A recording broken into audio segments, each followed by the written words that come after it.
Dobar dan i dobrodošli u M&I Systems Podcast, podcast gde ćemo pričati o liderstvu, inovacijama i svemu onome što pokreće savremeni IT svet.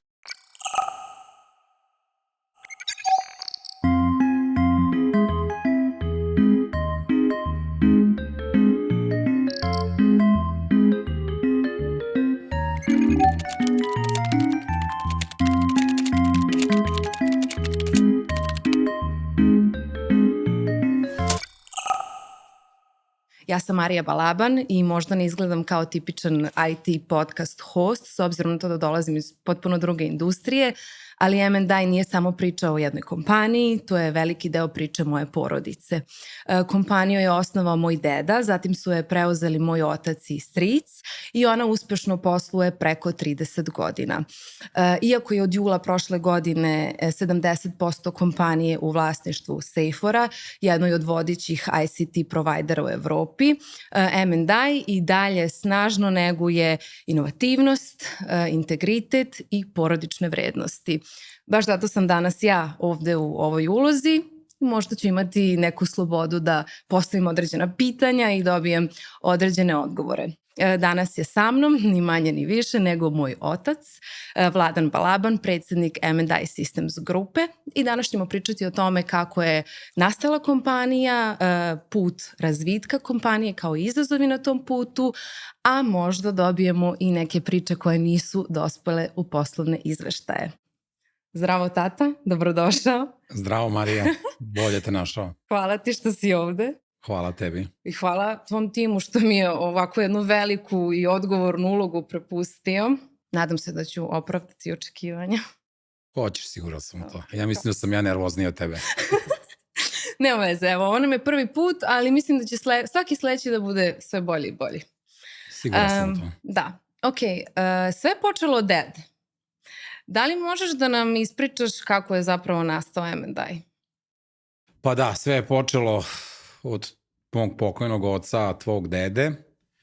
I jako mi je drago, prvo da kažem nešto, jako mi je drago da pričamo o ovome, jer mislim da porodičan biznis ili kako to u inostranstvu u Americi pričaju family business je jako bitan DNK i jedna od ključnih ingredijenta nekog uspeha, ljubavi, strasti ili uopšte ono što želiš da napraviš u životu. Tako da ja sam imao tu sreću da je moj otac 1991. napravio M&I Systems, tada CO. Jako želim da kažem ovo zato što razne priče su išle i sve to, znači on je founder kompanije, nismo Nikola i ja. Ali priča jako lepa i moja poruka i želja da naši gledaoci ili slušaoci ovog puta čuju da ne moraš samo biti founder ili da nisi označen ako ti je otac bio founder pa ti nastavio nešto, nego da može nekom lepom nadogradnjom i zdravim odnosima i puno rada i vere u sebe i uopšte tim porodičnim relacijama, da li kroz porodicu ili kroz biznis, da donesu do nekog uspeha.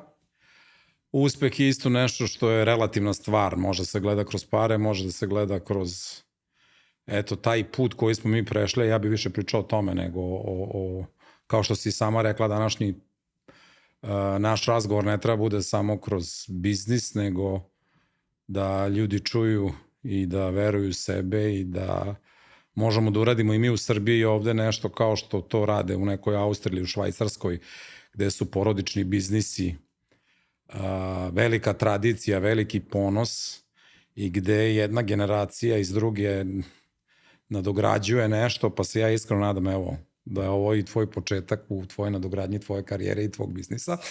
Tako da to je jedan od osnovnih razloga zašto sam pristao na ovo. Tako da pitala si me kako je firma nastala.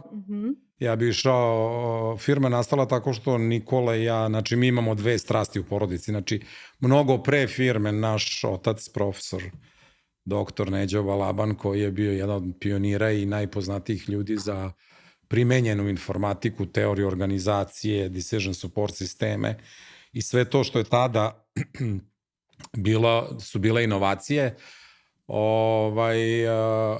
to je bila jedna strast i mi smo tu informatiku živeli sa njim, hteli, ne hteli, ja sad budem iskren, Nikola, moj brat, koji je sa mnom partner, moj najbolji prijatelj i suvlasnik i koji u suštini je i CEO ove firme, je bio ima mnogo više afiniteta i bliskosti sa tim nego ja. Ali mi smo imali dve te neke strasti. Jedna je bila informatika, kažem, Neđa i Nikola mnogo više nego ja, a meni možda druga strast bila mnogo više hokej.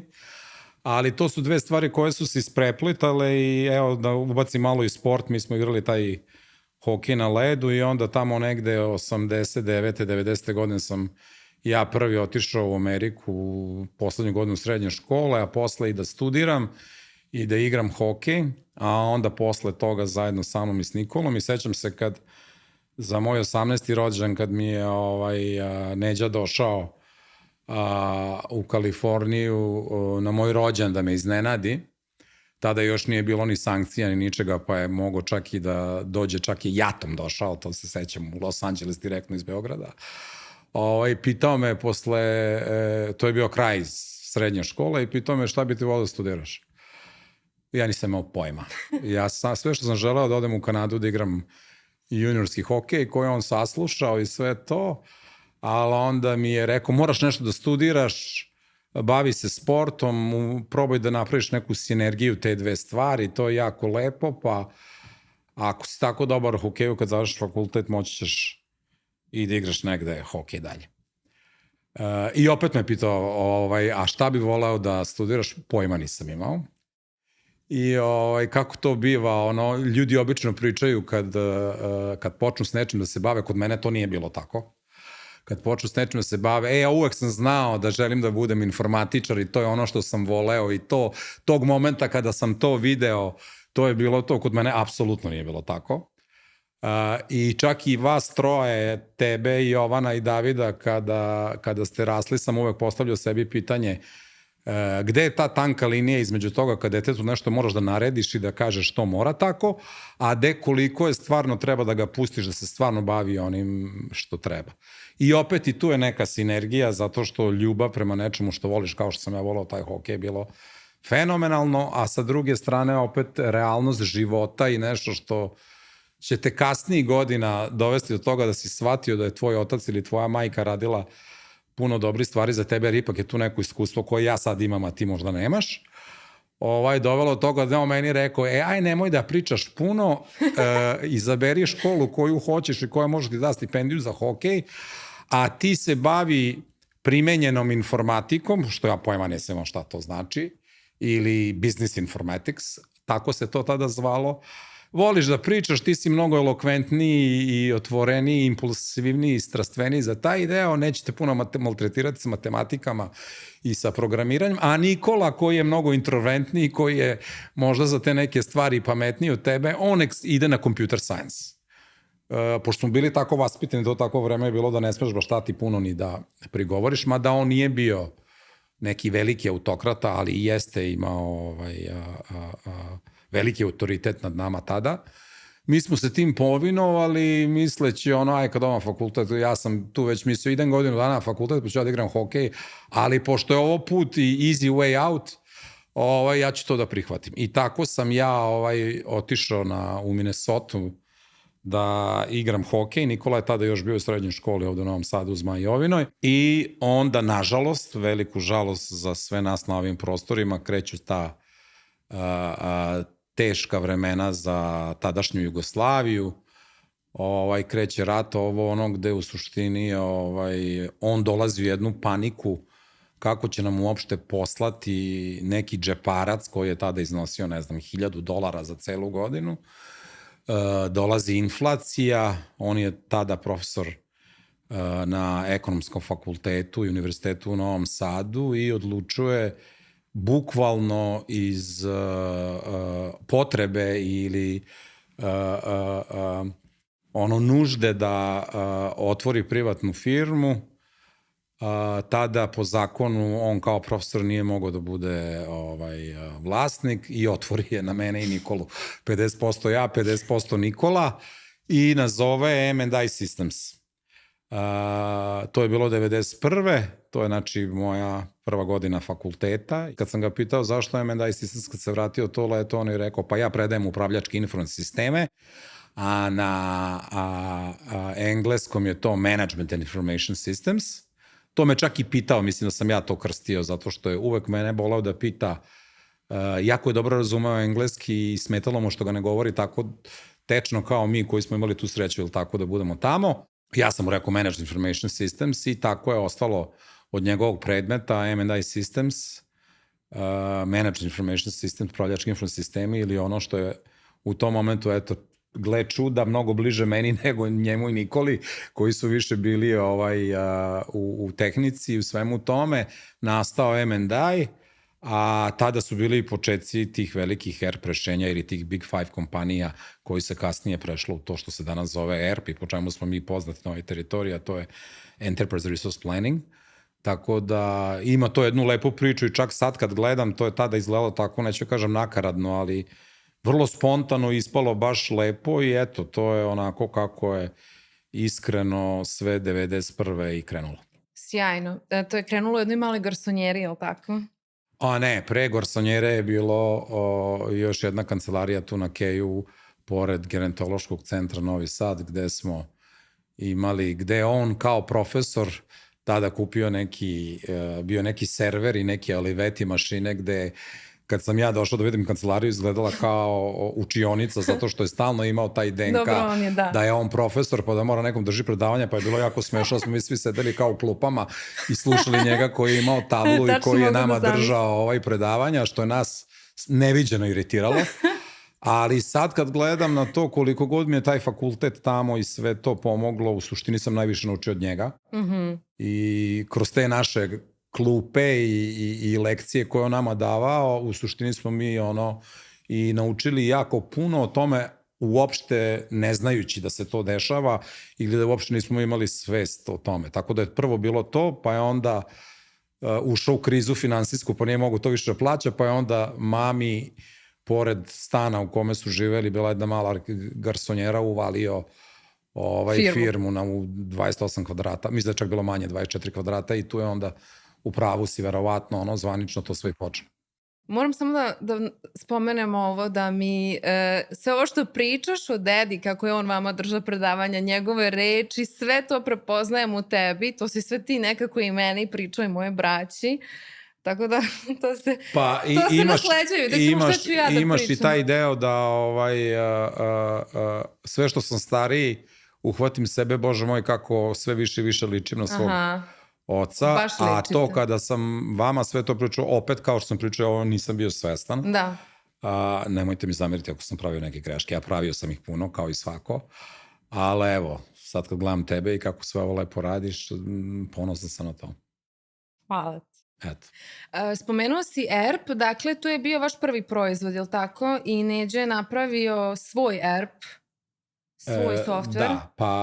Da, ERP, mislim, ne znam ko će sve ovo da gleda, ali ERP je integralni informacijski sistem koji automatizuje procese svakog biznisa ili onih, neću kažem opšte da se neko ne ljuti, ali onih svih procesa koja svaka firma ima bez obzira čime se bavi, a to su finansije, da li proizvodnja ili prodaja, ljudski resursi, plate, izveštavanje, controlling, sve ono što je od krucijalnog značaja da svaka firma upravlja time, da optimizuje te procese i to je tada bila ta novost ili da kažem kao što sada gledam sve ove startupe, u suštini mi nismo ni bili svesni, opet se vraćam da povežemo sve ovo na tu priču, da smo mi u stvari bili neki inkubator ili i tada neki startup, što će biti jako bitno za našu priču kasnije. I naša prva, pošto i on dolazi sa ekonomskog fakulteta i sa kojim smo isto imali sjajnu saradnju i danas imamo, i pošto je to i bio naš DNK, naš cilj je bio u stvari da budemo više konsultantska firma i da uvodimo ERP rešenja tih velikih, tada su to bili SAP, Oracle, Computer Associates, BAN, PeopleSoft i JD Edwards. koji su svi bili vezani opet za velikih 5 kompanija tadašnjih koje su se bavili konsultingom. Danas je to Deloitte, EY, PwC, KPMG, tada je još bio Arthur Andersen i u suštini tada kreće ta informatika, te velike firme, ti konsultanti, svi koji su radili konsulting, opet te optimizacije procesa ili bilo šta od tih procesa ili modula koje sam pomenuo, počinju da shvataju i tada kreću i prvi personalni računari, pre toga IBM sa mainframe-ovima ili Honeywell, shvataju mogućnost ili važnost svega toga i dolazi do možda i prvog neke faze, neke, kažemo, digitalne transformacije, gde smo mi to prepoznali, pa nam je prvo želja bila da mi zastupamo neko od tih kompanija i da u suštini samo implementiramo, prodajemo njihova rešenja i da pravimo neke add-onove okolo svega toga. Ali eto, koliko god je opet ta teška vremena i taj embargo i krize koje smo imali, možda u tom momentu nama takvo razočarenje bilo, jer su nas sve te firme odbile, jer su ovde bile sankcije i nisu smele da rade sa nama. Mi smo bili primorani da napravimo svoj ERP. Što je to opet jedna teška okolnost, ti omogućava neki opportunity ili neku priliku da napraviš nešto svoje i onda smo bili primorani da razvijamo to. Tako da smo imali 2 proizvoda, jedan se zvao Merkuris i drugi se zvao Inis, opet nakaradna imena, ili mi nismo tada ni imali marketing, niti smo se time bavili, nismo znali šta je to, pričam 91. 2. 3. Jedan je bio više za proizvodna preduzeća, a drugi je bio više za prodajna preduzeća ili za trgovačka preduzeća, kako smo mi to tada zvali, i počeli smo to da pravimo, gde je po meni njegova najveća inovativnost bila da se Neđa kao takav uhvati u koštac sa tim i napravio u suštini prvu, ja mislim da smo mi smo samo imali možda sreću ili nesreću, smo živeli na ovim prostorima, gde je rekao gde uđe podatak, mora se pokaže svuda i da informacioni sistem mora da bude integralan i uvek mi je govorio, to ti je kao žvaka koja se rasteže, stavljate u neke amove, moraš biti mnogo disciplinovan, ali će ti na kraju doneti mnogo toga dobrog. I tako smo mi krenuli u nešto što u tom momentu niti je trebalo tržištu, niti je tržište bilo spremno, niti je to hteo neko da kupi, ali eto, možda zato što smo imali vremena i nije bilo toliko drugih prilika, pa smo za džabe ili za neke sitne pare sedeli 3-4 godine, to projektovali, dizajnirali, pravili, pokušaj, greška, učili, čitali knjige, o tome tada još ni internet i sve toga nije bilo, pa sam, ja sećam, iz Amerike donosio knjige od mojih profesora to sam mrzeo, htero me da idem na vikendicu na Puckaroš i da prevodim te knjige dok on to piše, pa smo onda iz toga... Ne njegove, nego knjige bilo čega, da je to bio strategijski menadžment, finansijski menadžment, njemu sam ja sedeo, ali koliko god sam to mrzeo, toliko mi je to stravično pomoglo, uopšte nisam bio svestan kroz te prevode i to što je on crtao, ja sam to bio sudionik toga ili sudelovao sam u tome kao neki njegov pomoćnik, pa sam, eto, to i naučio. Cool. Taj ERP, mislim, ne zove se tako više, ali i dalje postoji. Ne, ERP je standardna, to je skraćenica Enterprise Resource Planning i svaki, postoji razni, da tako kažem, brendovi ili proizvođači tog softvera. Da, ja mislim na vaš proizvod konkretno. Da, danas se taj proizvod kod nas zove, ovo je 4. generacija, zove se Beyond 360, krenuo sam od tog Inisa i tog Merkurisa, to je bilo u 4GL-u ili Santa Cruz Unix, što je tada bilo revolucionarno.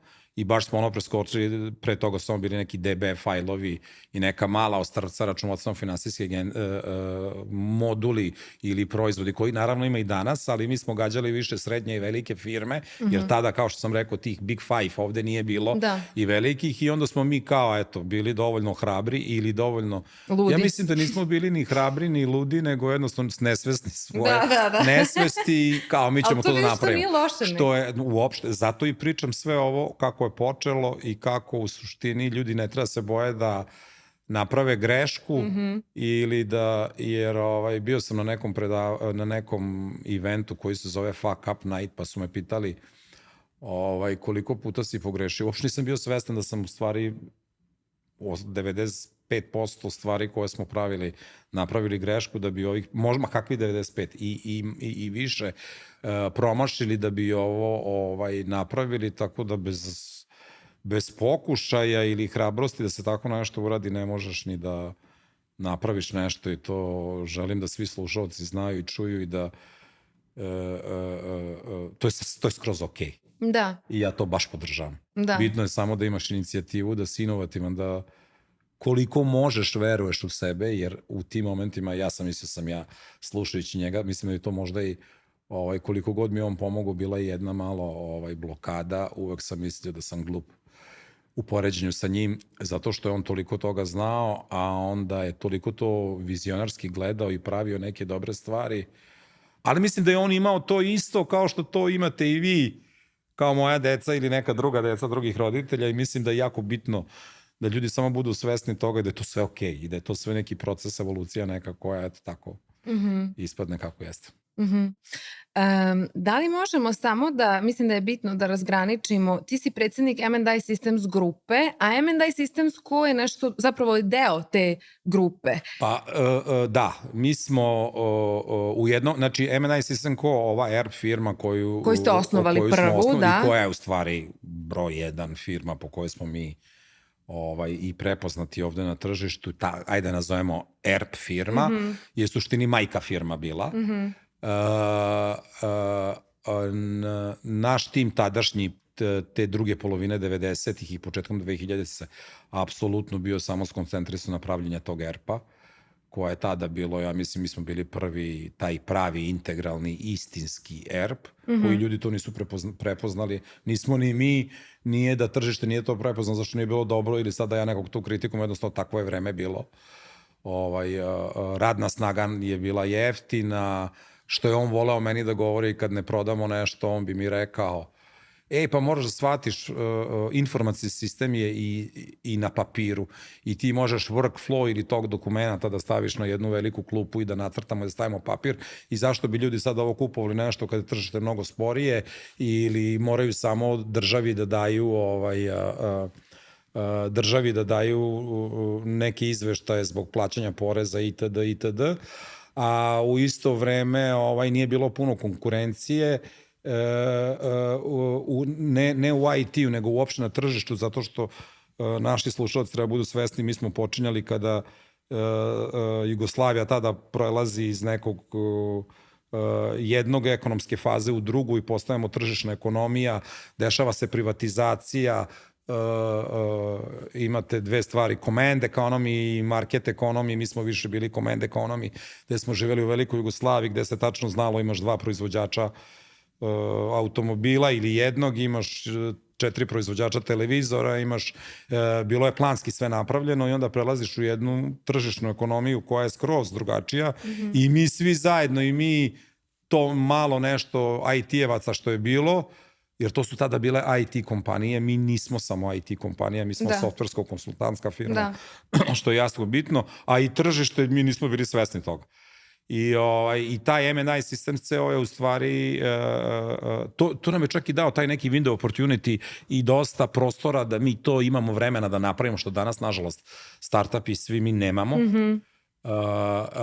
Da, vi ste imali puno vremena. Imali smo dosta vremena, da, i da napravimo i te greške, i pošto smo svi bili jeftina radna snaga, nije nas koštalo puno osim našeg vremena, nešto drugo nismo imali da radimo, pa smo to i radili. Sećam se tokom bombardovanja da smo celu noć igrali igrice, jer nas je terao da čuvamo firmu, ja ne znam od čega da čuvamo firmu, da padne bomba ili šta, pa smo igrali Doom, ili smo pravili to što nam je dao domaće zadatke da pravimo, a to je 99. Znači ja tada imam 26 godina, tako da nisam više baš tako mlad, ali opet govorim i dobro, neka disciplina si isplatila. Ali kakvi su porodični odnosi tada bili, iz kojih vrednosti smo mi dolazili. Tako da se vratim na ovo, jeste M&I Systems ceo je bila firma. Onda tamo posle 2001. godine dolazi do promene i vlasti, dolazi do privatizacija, privatnici koji su kupili firme, investirali, počinje mnogo agresivnije, jače i proaktivnija tržišna ekonomija, počinju da budu svesni da im sad treba neki softver, nešto što smo tada mi bili spremni za to.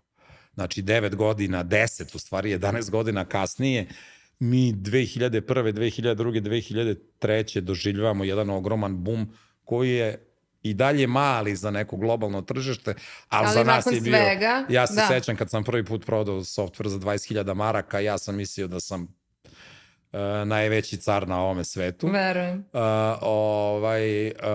I onda M&I Systems ceo počinje da raste. Ima tu još jedna jako bitna stvar koju hoću da pomenem, sad sam se setio.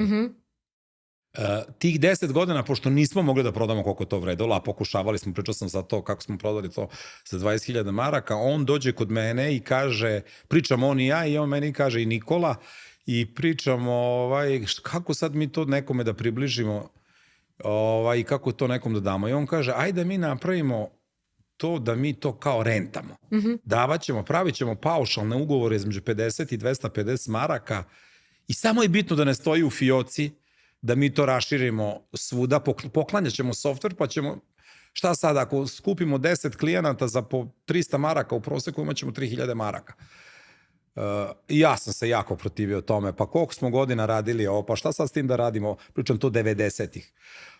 Ali u suštini to je bio jedan neverovatan korak, jer u suštini danas se sve firme evoluiraju na nečem što se zove software as a service ili MRR, monthly recurring revenue, u stvari i ovo je bila preteča toga, subscription koji danas naravno mnogo lakše ide zbog tehnologije i kako je tržište kreirano i kako software i sve ostalo, proizvodi digitalni ili kako god hoćete ih zovete, idu, tako da smo mi tamo negde već 2000 kroz tu bombardovanje, pa onda jednu krizu, pa drugu krizu, pa koronu, uvek bili dovoljno stabilna firma, jer smo imali uvek nekih tada, pošto smo bili mnogo jeftiniji i manji, 80% svih troškova mesečnih pokriveni od tog našeg MRR-a ili u stvari paušala, a posle se to naravno ti odnosi promenilo, da smo puno narasli kao firma, pa to više nije moglo tako. Ali koliko god nam je opet taj paušal pomogao, u sledećoj fazi nam i odmogao, jer onda moraš te ugovore da kasnije prevaspitavaš klijente na nešto što se danas zove SLA ili Service Level Agreement. Mi smo u 300 maraka bili samo spremni, sad ja kažem 300 maraka od prilike, samo spremni da nekom bilo šta damo. Da li je to consulting, da li je to održavanje, mi smo njima pravili izveštaj, u tim cenama smo razvijali dodatne stvari. I onda u jednom momentu kad je krenuo i boom tog outsourcinga, kada je tržište i globalnije i regionalno shvatilo koliko pametne dece i koliko su naše škole ovde dobre, i kad je krenuo outsourcing, nama je to bila otežavajuća okolnost, zato što su onda svi mladi hteli da rade za neke strane firme i u suštini mi smo nažalost tada i taj outsourcing je bio cheap labor, kao što smo mi krenuli 300 maraka, zato je to eksplodiralo, smo bili neverovatno dobri programeri, neverovatno veliki znalci, pogotovo ovde u Novom Sadu, i to su bile te dve škole, ekonomski fakultet na čelu sa mojim pokojnim ocem, tvojim dedom, a iz druge strane profesorica Zora Konjović, Dača Obradović i profesor Kovačević sa druge strane, koji su gurali ovu elektrotehničku školu ili ono što smo mi zvali Java Hotbed u to vreme, i to je došlo do velike eksplozije jednog i drugog, gde opet smo se mi u tom momentu, opet sad će svi da idu tamo u te firme da rade outsourcing, mi nećemo. Što je opet, kažem, sledeća faza razvoja, evolucije, gde smo onda bili u jednom downu, a sad kad svi danas pokušavaju da pređu na proizvod, sam shvatio u suštini da M&I u stvari pionir, možda i prva firma na ovim prostorima koja je napravila svoj proizvod. Tako da mi smo morali da osmislimo proizvod, da dizajniramo, da napravimo arhitekturu, da ga isprogramiramo, odnosno razvijemo, onda da ga prodamo, ili marketinški obradamo tržište, onda da ga implementiramo, da naučimo ljude to da koriste i onda da ga održamo, što je u suštini vrlo, vrlo težak put, ali takve firme su stabilne jer imamo proizvod i mi smo napravili taj value add gde nismo samo prodavali uslugu, jer tu ide i usluga, da li razvoja, da li konsultinga, ali smo imali i svoj proizvod koji dan danas imamo i siguran sam, 100% siguran sad sa ovim iskustvom, kao što sam ti rekao na početku, da sam mislio da sam bio glup ili ne glup, nego nisam imao samopouzdanja u sebe i mislio sam uvek da neko to zna mnogo bolje od nas. Sam sad shvatio sa ovoliko godina koliko imam, da smo bili samo na nekom jačoj teritoriji ili da smo imali hrabrosti da sa tim proizvodima izađemo, ne globalno, ali u regiju, da bi M&I Systems ceo bio mnogo veća firma. I onda se vratim na ovu poslednju stvar, a onda sam u jednom momentu shvatio da tu smo već Nikola i ja 2001. preuzeli firmu, Neđa jedan dan došao i rekao, slušaj, ja ću sad staviti na bordu da vam budem konsultant, ja ovo ne želim više da radim. Sećam se kad mi je rekao jednom meni i mojoj majici, kad umrem stavite mi na nadgrobni spomenik, je umro od inflacije. Zato što tada u to vreme inflacija je bila ogromna i šta god je zaradio, to je tako brzo, a on nije bio čovek koji je bio iz biznisa i to mu je jako teško padalo, sva ta naplata, financije, to mi je neviđeno teško padalo i onda je, tako kažem, uvalio pod znacima navoda meni i Nikoli. Nikola i dan danas jadan se bavi financijama i njega, mislim da on u stvari i vodi ovu firmu mnogo više, ne da mislim nego znam i njemu hvala na tome, jer bez njega ja ovo nikada ne bi mogao zajedno da uradim ili da uradimo. Tako da smo od 2001. mi preuzeli firmu gde se on više bavi kao operationsom i on je CEO, a ja se bavim više business developmentom, strategijom, gde sam onda ja počeo da guram, sad ću pričam ono što smo mi radili, a to je smo shvatili da bez obzira na ERP, tržište se otvorilo, počeli su sad već tada da dolaze i ti Big Five, SAP, Oracle i svi ostali, da mi moramo da pravimo neku diversifikaciju. A pošto ne znamo pravimo zgrade, pošto ne znamo da se bavimo nekretninama ili nekim trećim i četvrtim stvarima, onda smo odlučili da redefinišemo strategiju i da diversifikujemo u okviru tog biznis softvera ili ERP-a ili upravljačkih informacijskih sistema, kako smo pričali, da pratimo tržište, pratimo tehnologiju, da imamo šta možemo u sve to da idemo i onda su počele, onda smo redefinisali to što se danas zove M&I grupa. Aha. I zato sam ja kao na nivou M&I grupe i stvari M&I grupa je grupa firmi gde sad postoji M&I Systems ceo ta majka firma, gde postoji TIAK kao jedan od lidera i najvećih managed development centara sada u Srbiji ili ti ono što je bilo outsourcing, mada nikad nismo radili samo outsourcing. Otvorili smo i Krug Ventures koja je kao bila investicijna platforma, ili u to vreme, pošto mi nismo imali dovoljno para, niti mogućnosti, ni da su bili zakoni kao neka investicijna platforma gde smo mi naša sredstva neka koja smo zarađivali ili s pomoć banaka ulagali ili u startupe, kada su startupi već krenuli, a pre startupa nešto što smo mi zvali kroz TIAK Lab ili inkubator, gde smo u stvari mi definisali šta bi sad mi na ovaj ERP mogli da adonujemo ili da dodamo da bi naši klijenti bili zadovoljni ili pokrili sad i neke procese koji su njima core, a nisu samo osnovni ERP, a onda iz toga pokušavali da pravimo proizvode ili male firmice, tako da smo krenuli ono od BPM-a ili proces inteligencije gde smo radili samo mapiranje procesa, modelovali as easy to be, kako firma sad radi, kako bi trebala da bude, pa kad bi to radili onda bi naučili tu firmu ili organizaciju, pa bi videli šta im treba, a onda bi sedeli zajedno interno i pokušavali s toga da napravimo proizvod koji bi onda taj proizvod videli da li ima šanse da bude neka nova firma ili ulagali sa nekim drugim ljudima, tako da danas mi imamo M&I Investments, imamo M&I Systems u grupi, M&I Systems CEO zajedno sa Seiforom, imamo M&I Investments, imamo TIAK, imamo 3 startupa koje smo uložili, to je Joberti, Robotic i Immigration Pathways, koga ću se malo kasnije dotaći, i procesnu inteligenciju. I sad na nivou grupe to je nekih pa preko 500 ljudi, gde sad konstantno mi to menjamo. Uvek je dobro imati, ja mislim da najbitnije imati dobru viziju i verovati i misiju i verovati u ono što želiš da napraviš, a onda kad definišeš strategiju, ta strategija se kao i organizacije, kao svaki živi organizam konstantno menja i mene moji zaposleni nekad verovatno i kolege u firmi i partneri mrze zbog toga, ali ja bi svake 2 nedelje dođem s nekom drugom ideju kako bi ovo i ono trebalo promenuti, ali ne zato što mi se to sviđa, najrađe bi volao da možemo da ostavimo na ERP-u, nego zato što jedina konstanta je promena i jedina konstanta je promena i jedina stvar da bi se opstalo je da budeš inovativan. Tako da smo mi u jednom momentu iz nekog tog family biznisa ili porodičnog biznisa počeli da rastemo i onda kao, pa mi nikad nećemo biti korporacija, ali mi to ne znamo. Mi smo preduzetnici, mi smo krenuli sami da radimo, mi nemamo čak ni skills da budemo profesionalni CEO-ovi ili CFO-ovi, mi to ne znamo. A to je jako smešno, jer ti misliš da to znaš, jer kao prolaziš to kod svojih klijenata, partnera i prijatelja kad im uvodiš software, ali to je jedno, ali upravljati s tim stvarima i tim procesima kao profesionalac je skroz drugo. I ljudi trebaju da znaju tu razliku između nekog ko je bio entrepreneur ili osnivač i family business i onda prepoznati kada je moment da ti tu bebu malo pustiš.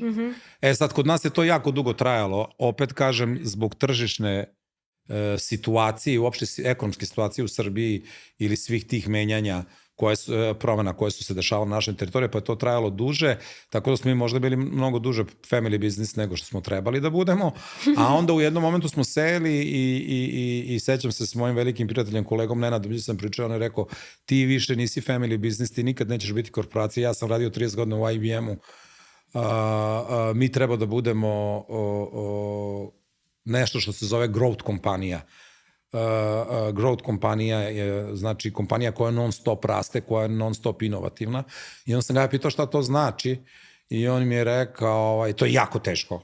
Znači, non stop inovacije, motivisati ljudi sa malo para, ti ćeš non stop biti u haosu. Jedan dan ćeš misliti da si na vrhu sveta i da imaš neviđeno puno para i da je ceo svet tvoj, drugi dan nećeš znati kako da isplatiš platu. I ja se tako osjećam i dan danas i Nikola i ja vrlo često da se ljudi ne uplaše toga, ali to je apsolutno normalno. Ko kaže drugačije, taj laže. Ili nije u tržišnoj ekonomiji, što mi jesmo. Tako da, to je to. Ono što je isto bitno da ljudi shvate kad pričamo o entrepreneurshipu ili i zato mi je jako bitan ovaj razgovor, da niko se nije naučan rodio i jako je bitno slušati druge ljude i učiti od drugih ljudi i nemati ego i naučiti i prihvatiti te stvari.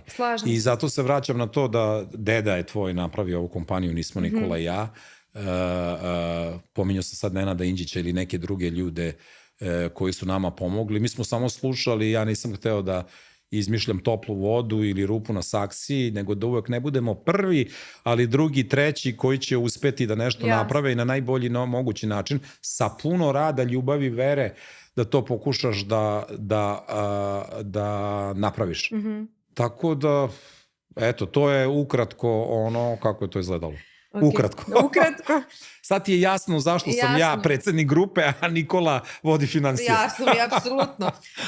Za kraj, jedna od mojih omiljenih priča o dedi i mislim da je to priča koja jako dobro pokazuje kako kada je nešto u životu prosto suđeno za tebe, ćete na ovaj ili onaj način pronaći.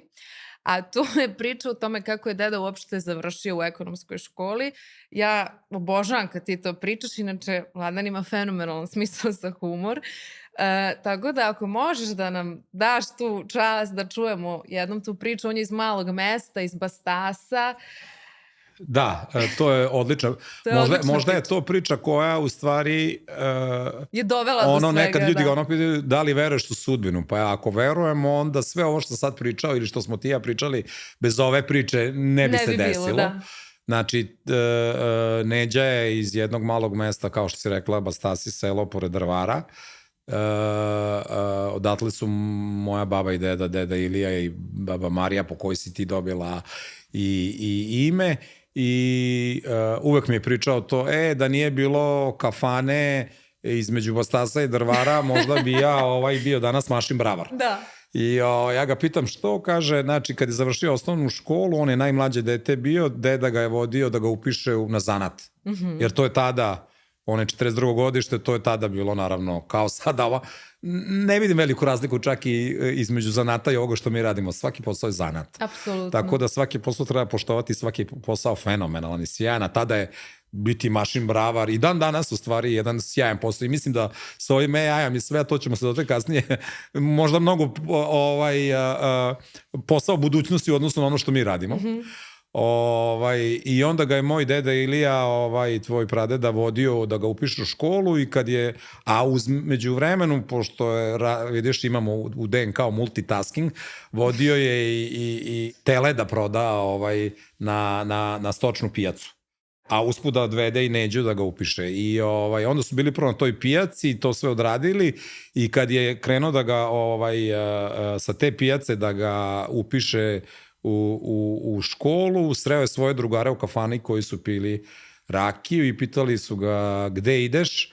On je rekao idem malog Neđu da upišem na zanat i oni kažu to je skroz na drugom kraju grada, aj nemoj da ideš, molim te, mi smo tu da popijemo rakiju i on kao hoće u Neđu, ima tu se sad otvorila neka nova škola, isto se zove srednja škola, upiši ga tu. I kao šta sad dok ode tamo, aj šta sad, škola je škola i upiše tvog dedu u ekonomsku školu, 4-godišnju školu, pošto ovo je bilo 3-godišnja škola. Tako da deda je zbog teleta i rakije završio srednju ekonomsku školu u kojoj mu u suštini dala onda mogućnost, ili tako, bio je vredan i pametan da nastavi dalje. I da napravi sve ovo danas. Posle, kasnije, kad je napravio 18 godina, došao ovde Beograd, Novi Sad, studirao tu i ostao. Fenomenalno. Eto, to je priča. Fenomenalna priča, puno ti hvala. Moram priznati da sam puno toga i novog saznala i naučila, a nadam se da smo i vama, dragi gledalci, približili ko je i šta je M&I Systems. Ostanite sa nama jer u sledećoj epizodi pričamo o jednoj velikoj prekretnici u M&I istoriji, a to je akvizicija i partnerstvo sa Seiforom. Hvala vam puno i do sledećeg viđenja. Doviđenja.